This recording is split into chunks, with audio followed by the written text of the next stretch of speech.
All right, Granby. Is everybody enjoying Granby celebrates Juneteenth?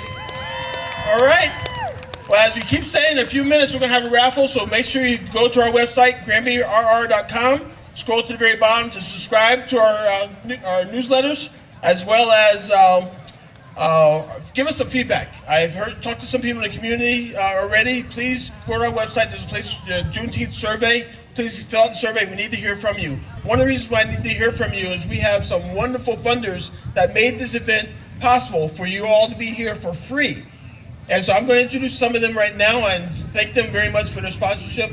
I appreciate their time and effort being here with us and for supporting. So please give us a feedback so we can give some data and share with them as well. So I'm first going to introduce to you right here is Patty Sansone, who's part of the Granby Community Fund.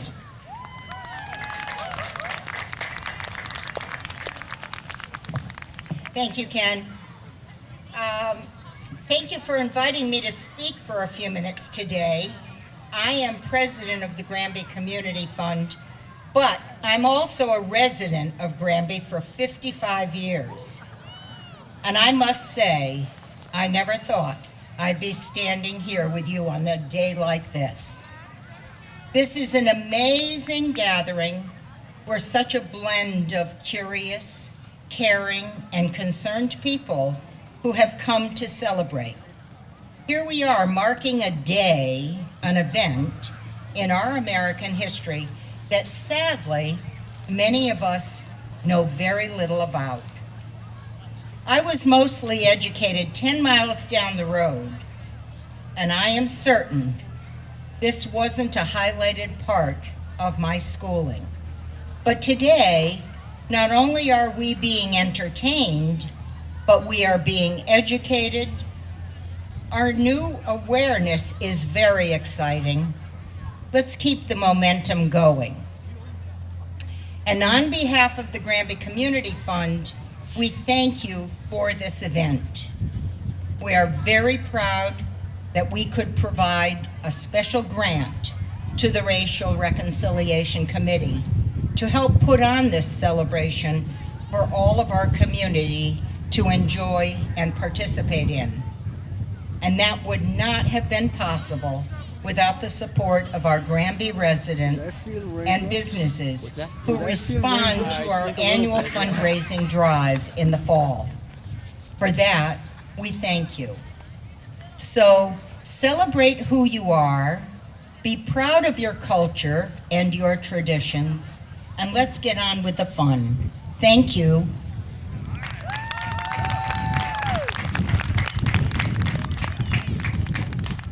Thank you very much, Patty. That was awesome. All right, next up, we're going to also be in Granby represents the Granby Education Foundation, Jason Bowen.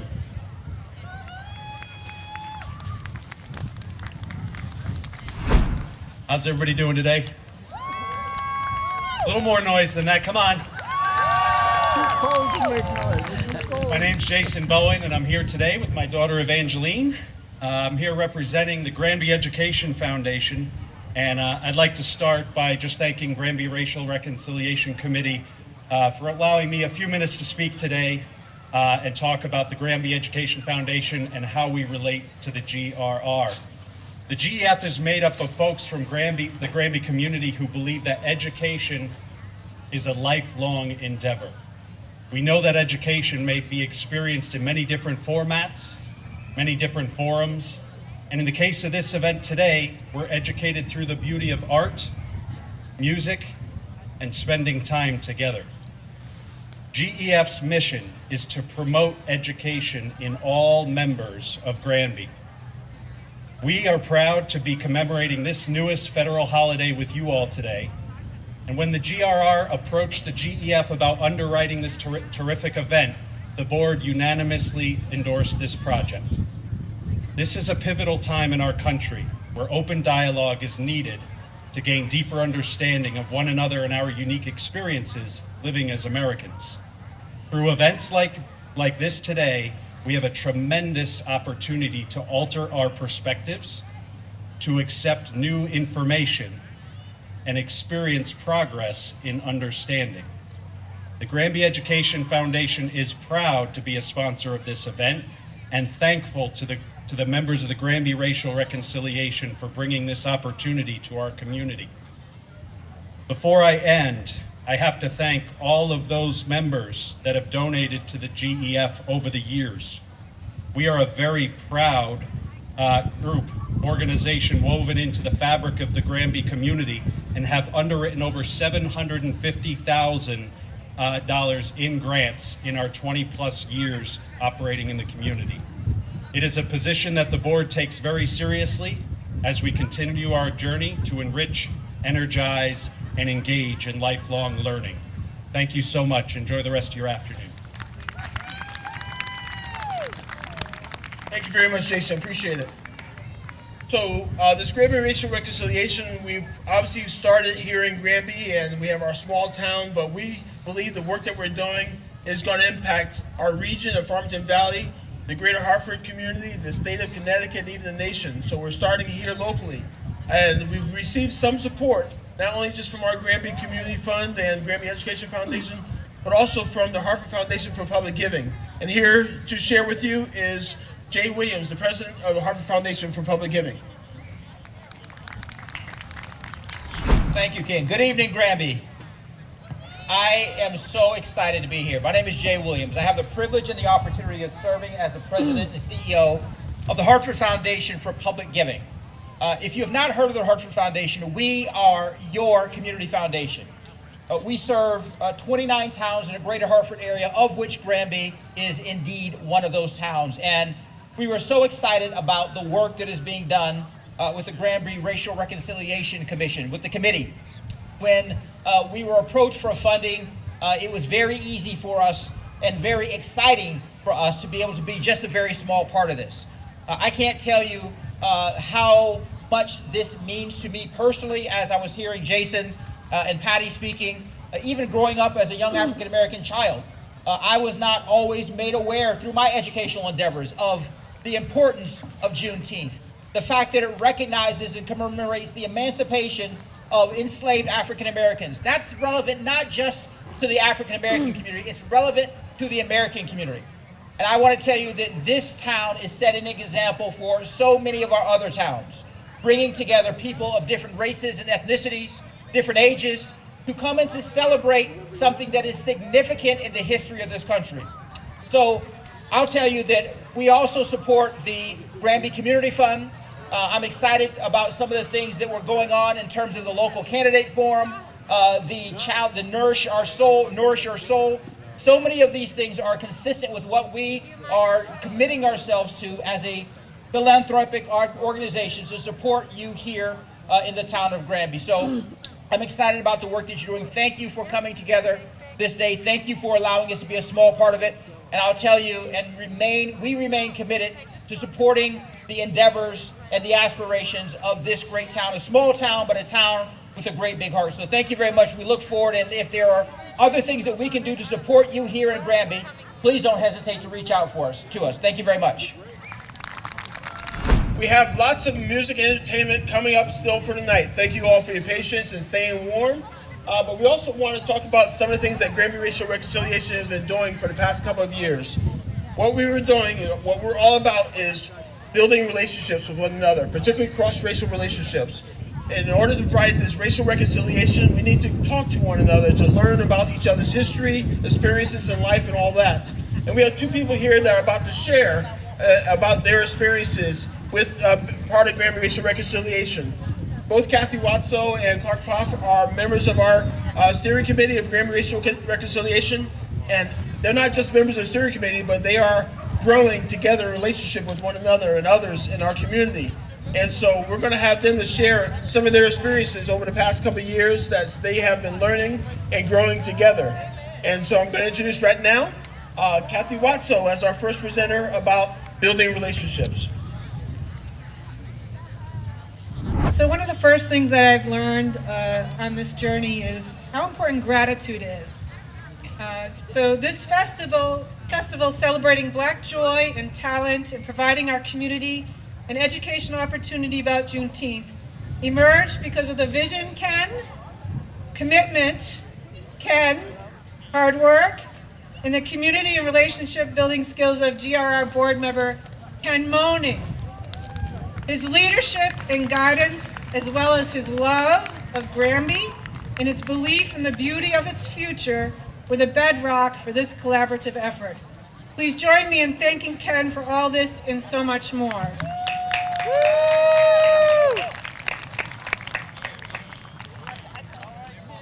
So I work as a physical therapist, and I have the great privilege of working with people and their bodies to help them heal.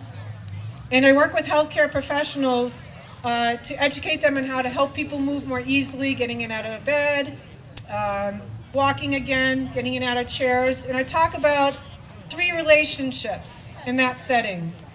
And one of them is to the self and the use of your own body to help somebody help their bodies heal. And another is the relationship to the person that you're with. And the third is the relationship to environment. And when I look at racial equity, I look at those 3 relationships as well. I need to do the internal work necessary to look at the things I need to unlearn and the things I need to learn.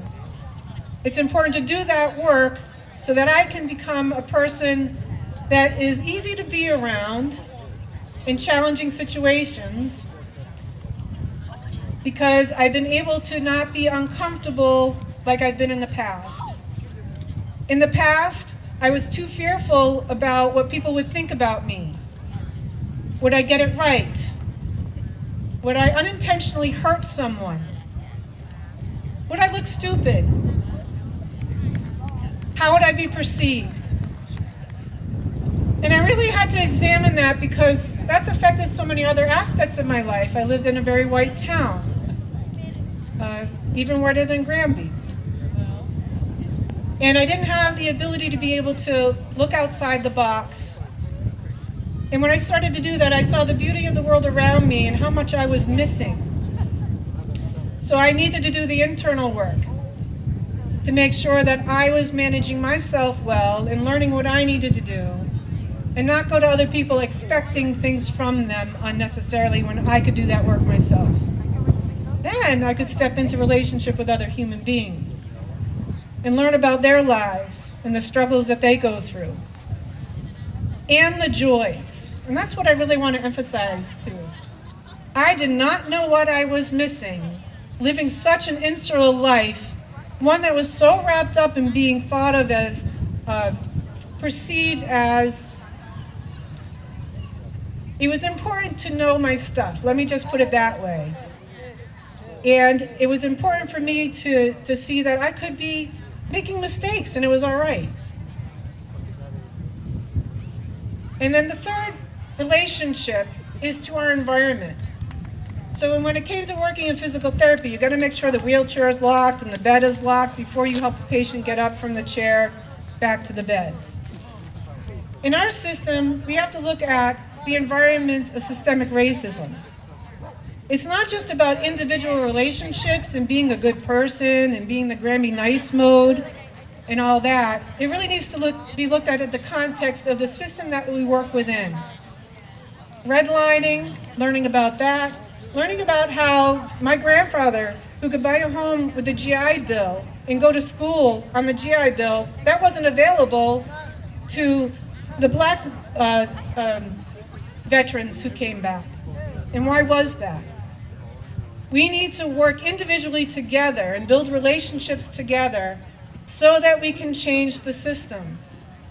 We got to keep our eye on both directions, both individually in the day-to-day, and then in the choices that I'm making when I vote, when I ask for certain legislation to be brought forth, or what my business is doing. So I'm asking you, fellow white individuals in the space here, to take a look at the individual internal work that needs to happen so that when we are in community together, we can be honestly authentic with other human beings that may not have the same background or the skin tone. Genetics has shown us that there is more difference between groups of people from European settings than it is between myself and someone with more melanin. So that's pretty darn amazing. We're all human beings and we need to remember that.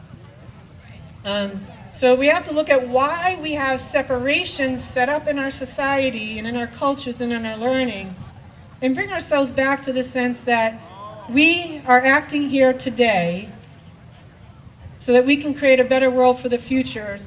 So it's not ever questioned again that someone could be enslaved because they're thought of as less than. 3/5 of a human being is in our American history, and we need to move beyond that. So Granby Racial Reconciliation is about the space to be able to build relationships together to help move our community forward. And I invite you to join us. We have opportunities coming up soon. And I also invite you to ask any questions of me or other people on the committee about steps to take to maybe do that internal work. Steps to take to do that work, white person with white person, so we can talk about our crap that we need to deal with. One last thing about that I just want to say is the learning that I do with how I treat another white person, because there's a lot of kicking down in the white community, right?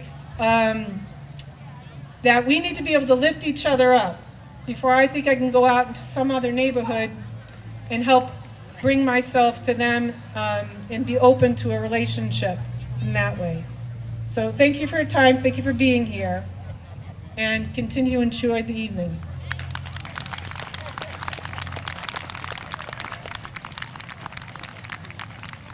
Well, my name is Clark Poff. I'm a pastor here in town, and I'm glad that you came out to celebrate Juneteenth with all of us. As a pastor, I'm about helping people make a relationship with God and helping people build relationships with one another. Now, a little bit to know about me. I was born in 1962. I was born in the South, and in the southern United States, racism was very obvious. And as a young person, I rejected that racism. But a few years ago, living here in Granby, I remember one day I was at the gas station. I was at Cumberland Farms, and I was pumping gas, and I saw Ken Moaning. I know Ken, I'd known him for years, and we got to talking about things, particularly about what was happening in the NFL with Colin Kaepernick. And I asked him how he felt about it, and he told me, and then he asked me how I felt about it, and I didn't know what to say. And the reason I didn't know what to say is because as a white person, I had the choice to be able to wrestle with what Colin Kaepernick was protesting or not.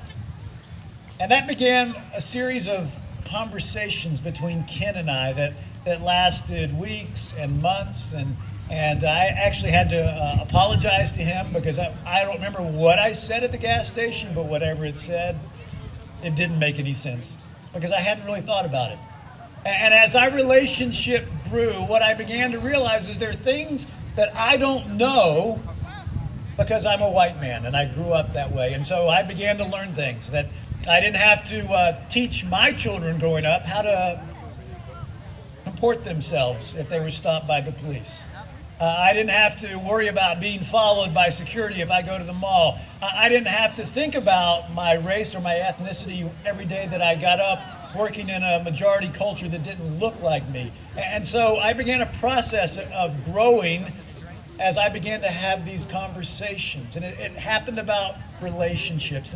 And those relationships continue and they grow. And one of the things that we're all about at Granby Racial Reconciliation is furthering the conversation. And so we're glad you're here.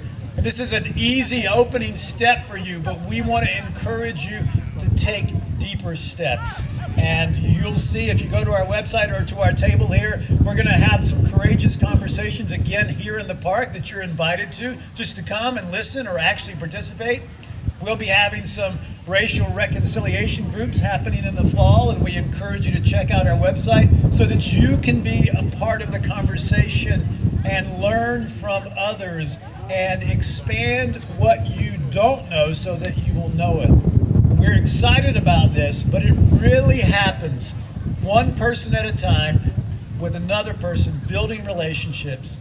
And we're excited about that, and we want to encourage you to get involved. Thank you for coming out. We celebrate Juneteenth. We're glad that you're here.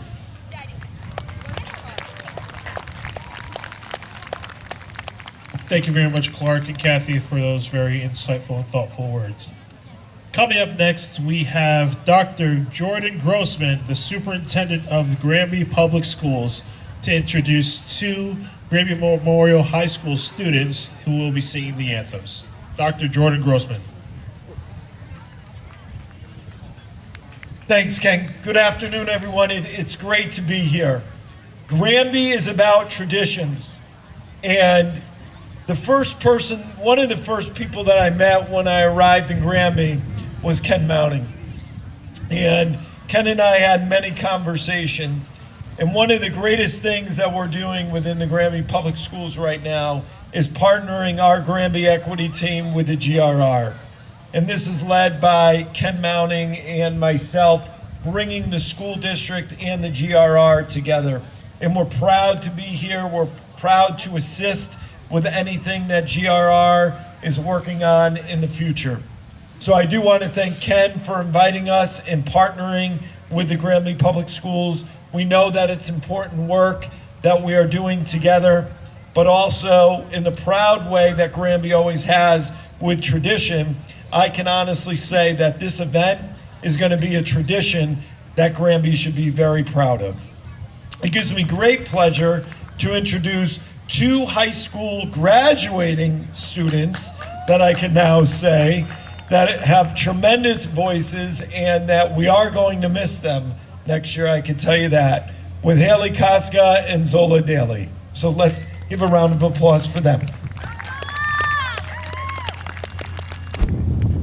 Oh, say, can you see by the dawn's early light what so proudly we hailed at the twilight's last gleaming, whose broad stripes and bright stars through the perilous fight o'er the ramparts we watched, were so gallantly streaming, and the rockets' red glare, the bombs bursting in air, gave proof through the night that our flag was still there. Oh, say does that star-spangled banner yet wave o'er the land of the free and the home of the brave?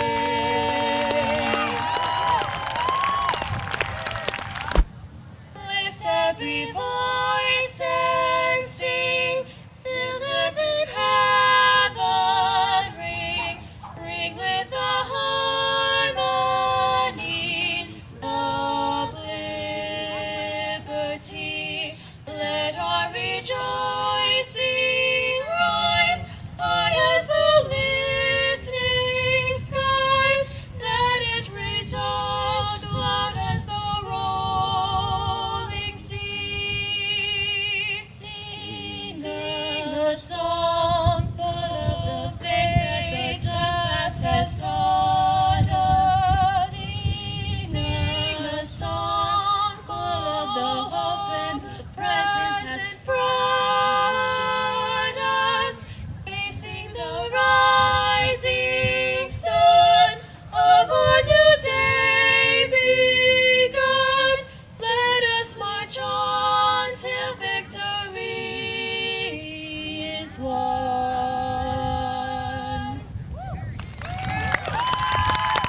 Ladies, thank you very much, and congratulations on graduating. That was amazing. Give them a round of applause one more time.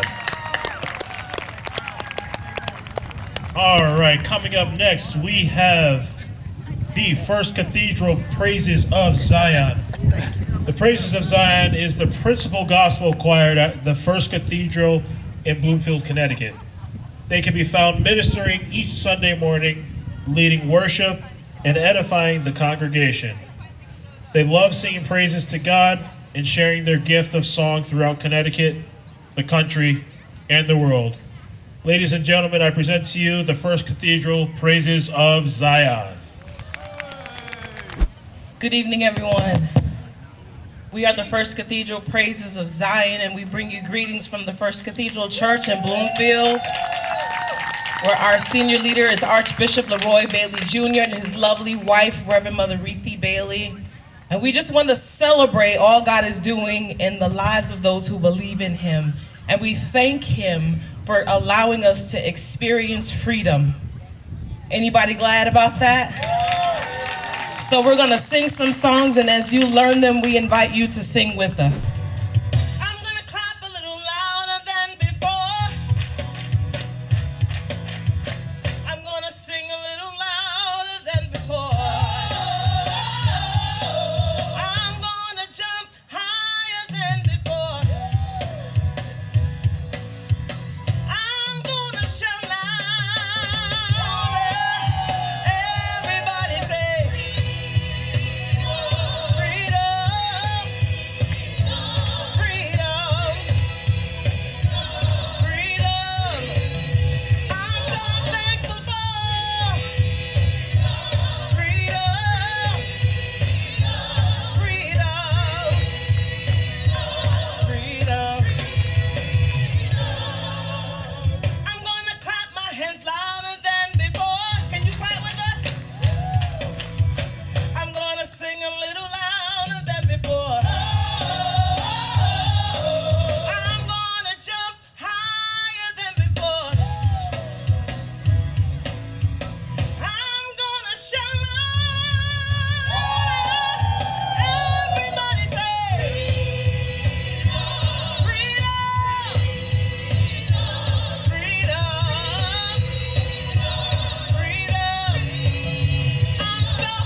no more chains, no more bondage. I am free.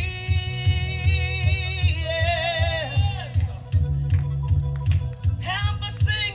No more chains, no more. I am free. Yeah. Come on, one more time. Let's shout it. No more shackles. No more chains. No more bondage. I am free. Yeah.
free. Scripture said, who the Son sets free is free indeed.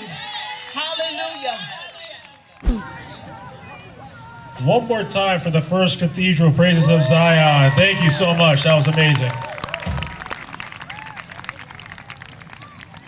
Coming up to the stage next, we have Dr. Frank Mitchell. Frank Mitchell is a cultural organizer in the visual arts and public humanities based in New Haven. He is a curatorial advisor for the Tony N. and Wendell C. Harp Historical Museum at the Dixwell Community Q House. His exhibition with the Cornwall Historical Society, Finding Freemans, opens up June 25th. He serves on the boards of the New England Foundation for the Arts, Elm Shakespeare, the Eli Whitney Museum, and Connecticut Humanities. Ladies and gentlemen, I present to you Dr. Frank Mitchell. And thanks for having me. You guys look amazing out there. One more time for the choir, because they were incredible.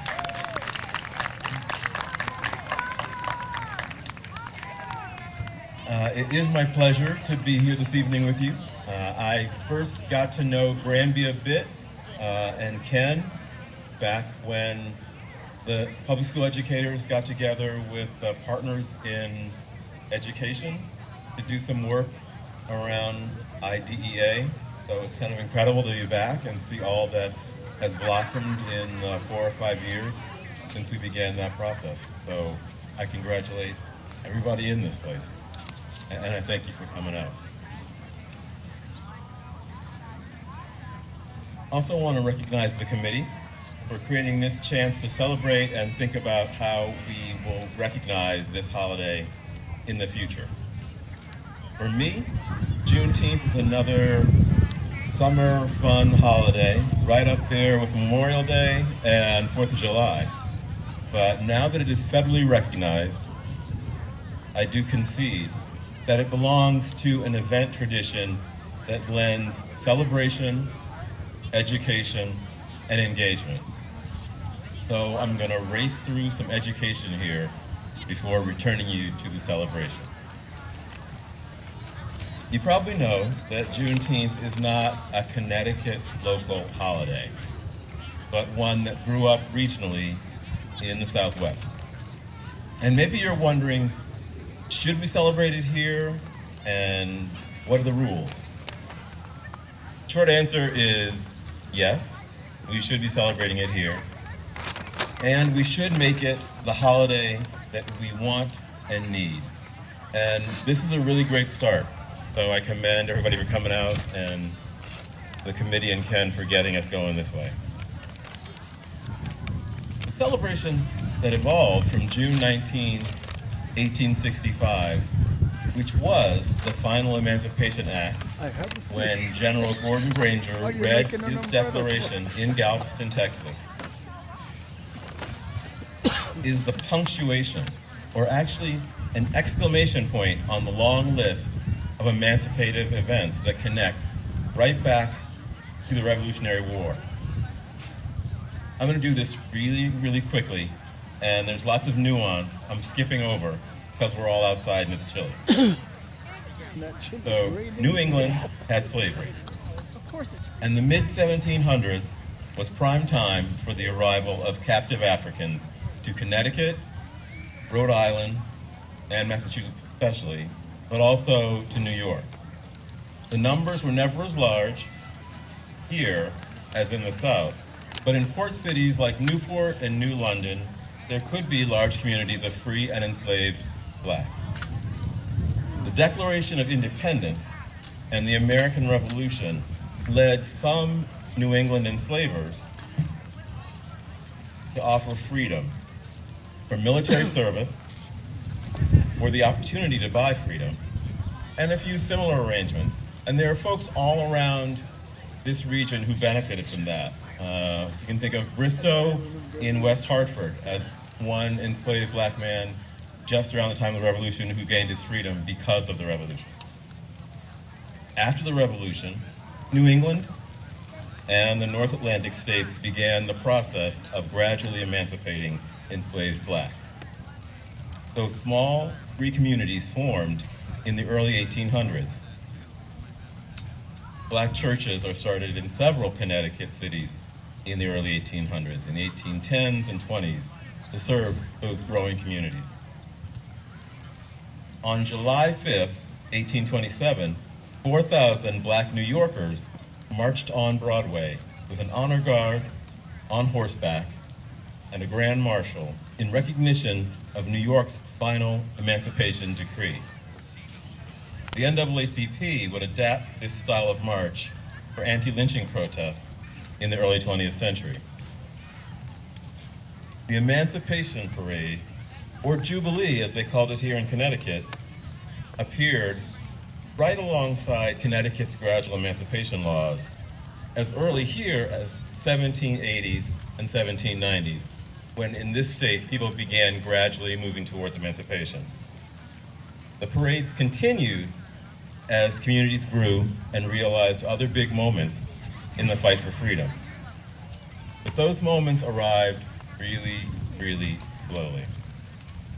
So slowly that on the 5th of July in 1852, Frederick Douglass asked the Ladies' Anti-Slavery Society in Rochester, "What to the American slave is your 4th of July?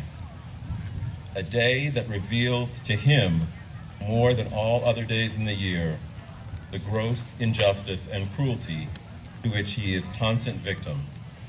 This 4th of July is yours, not mine. You may rejoice, I must mourn." But in the next 10 years, Douglass was rallying Connecticut's Black soldiers of the 29th and 30th Colored Regiments as they left for the Civil War. That was another parade day, on the departure and then on the return. And with the surrender and the end of the Civil War, Connecticut's Black residents recognized the Jubilee with public celebrations and an 1870 Jubilee Parade in New Haven, which began on the green at 9 a.m., so other residents wouldn't miss the Black citizens' joy on display that day. So even in Connecticut, there is an emancipation celebration history that we can claim. It precedes Juneteenth, and it is different from the Texas tradition, but the history and the rationale are real. So what kind of Emancipation Day celebration or Juneteenth do we want? It is now a federal holiday, and we can make it the celebration we need, just like those 19th century free people and their friends and allies. So again, really grateful to Ken and the committee for this example and the invitation to build new traditions for this federal holiday. It is essential that people understand the reason for the celebration, but Juneteenth can't be the outlier of summer holidays. And it hasn't traditionally been. It has been a summer food, summer fun reunion kind of day, which doesn't have to change now because it's federal, unless we really need that. And we probably can all agree, even in this chilly afternoon, that we've earned a celebration right about now. Even in high winds, it is great to see people out and to be together after being stuck in houses and on screens for so long. And it's right to make some space for reflection and gratitude.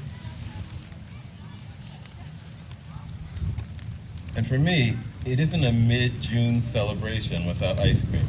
Sort of ironic. And I assume that since this is the home of grassroots, other people out there will feel the same way. Luckily, Juneteenth does have this huge culinary profile. There is a recipe group and there are lots of big flavors, and some that are symbolic.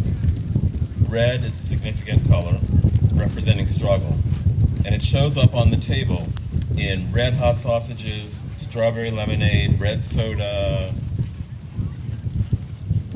red velvet cake, of course, red popsicles, tomato salads, barbecue sauce, harissa, and brisket. There's some great Juneteenth cookbooks if you're hungry. But the ice cream matters too. Ken and the folks at Grassroots were kind enough to ideate with me on how to draw ice cream into today's celebration. I was really interested in a vanilla ice cream with local strawberries and a little rum swirl and some basil and black pepper. Basically a strawberry mojito inside vanilla ice cream. It would give us locally grown. It would give us a little rum reference for Connecticut history. And it would give us the red, green, and black of the Liberation flag. It was a great conversation. But you may have heard that Walmart had to pull their Juneteenth ice cream, it was red velvet, after some complaints that ice cream was too commercial for Juneteenth. But I am here to tell you that there is ice cream in every Juneteenth cookbook, and that James Hemings, the enslaved man who cooked and trained in Paris to cook for Thomas Jefferson at Monticello, served ice cream. So it has a place at Juneteenth. And even if he hadn't, Juneteenth's a federal holiday, and we get to make it the celebration we need. So thanks again for making this first one so incredibly great. Grassroots does have a special Juneteenth flavor, and it is red, and I hope you find time to get over there and test it out, like I'm gonna do right now. Thank you.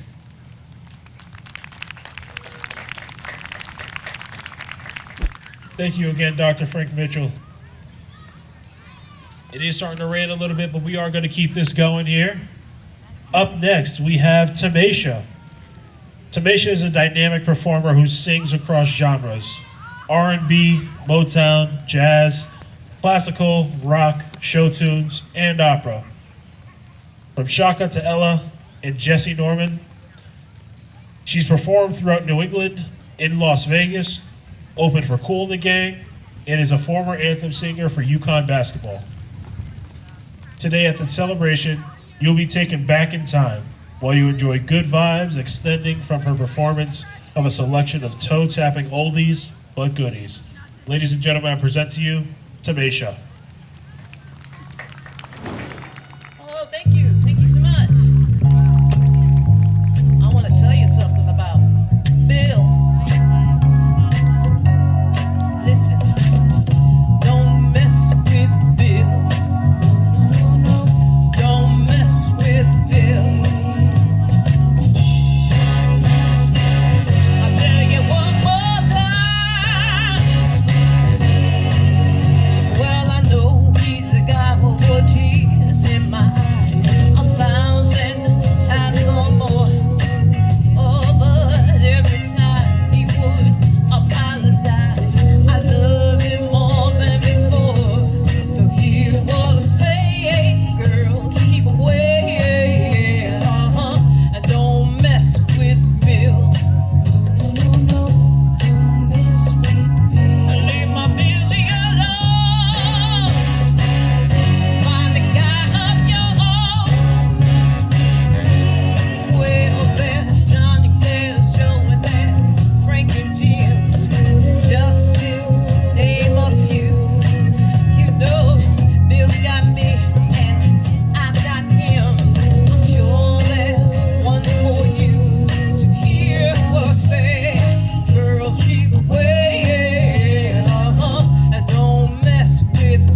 before we are going to have the band come back up, I want to particularly appreciate the whole Juneteenth committee. So those are the members that are Juneteenth committee. Please come on up to the stage just so we can recognize you all. And pretty much anyone who's yellow. As well as the theater committee. Please come on up. We're going to try to get a group picture of us as well. But while we're doing that, I just wanted to appreciate those that are here standing in the rain, dancing and all that. There's two young ladies that I want to particularly appreciate. This young lady over here in the umbrella and this other young lady right here. Come on up to the stage, please. Thank you all for just actively dancing and enjoying this celebration.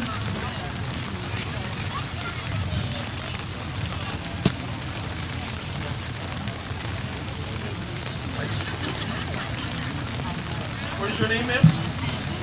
Amanda. Thank you so much for dancing. Just a little donation to the shirt. Thank you, sir. There you go. Thank you for doing it and being active. I appreciate you being here. Thank you. And what's your name? Denise. Thank you so much. Let's celebrate them. You guys are wonderful. Perkins Simpson. I forgot to mention Perkins Simpson. Thank you, Denise. Thank you very much. And we cannot forget the real people that really made this happen. Ryder Productions, Sally Ryder, John Ryder, their sons, Grafton and Tristan. They really made it all happen. Thank you so much.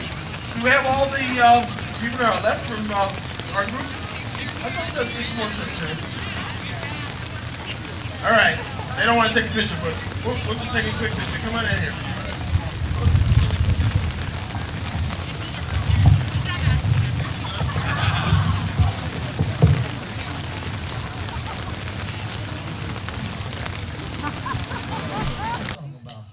Check it out. Okay. Y'all know it. You can dance to it.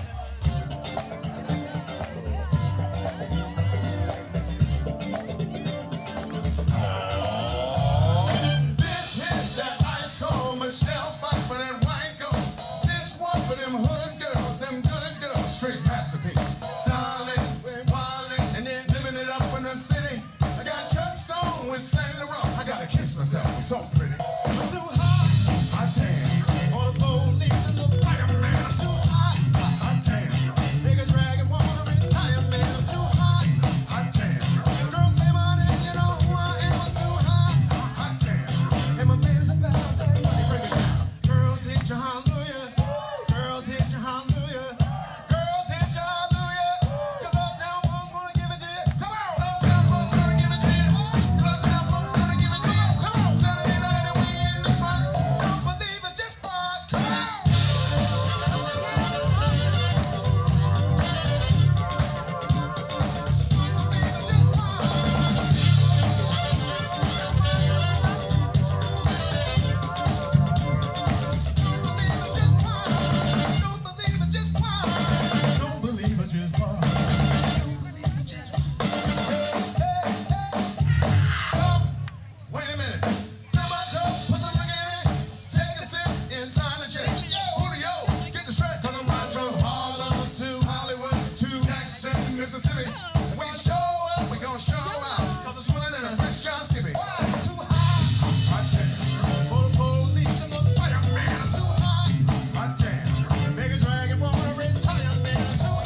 what you came here for. Let's get it. Happy Juneteenth, everybody!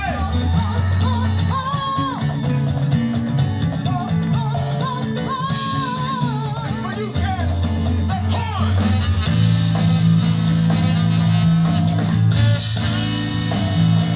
Check it out, check it out.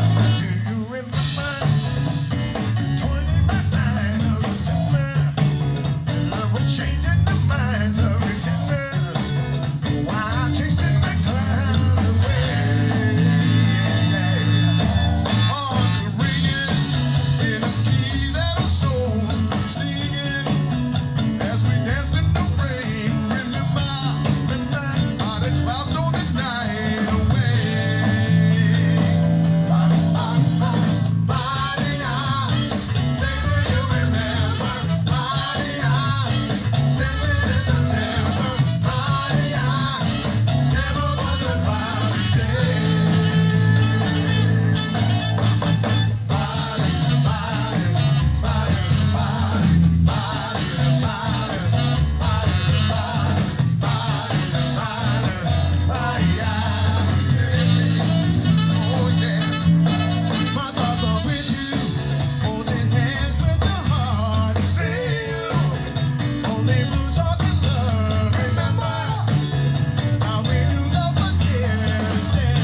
get down, get down, get down. Come on, get down, get down, get down, get down. To the top, to the top. Come on, come on. We got the Juneteenth roots with the fun in the bud. The whole club is looking big. She hit the floor, she hit the floor. Next thing you know, Shorty got low, low, low, low. Hey, fellas, wow, come on. Feel the funk. Get it, get it, get it. Come on. Get it, get it, get it. Come on. Check it out, check it out. It's like,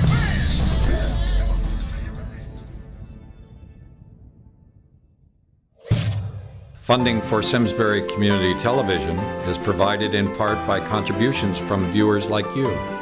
Thank you.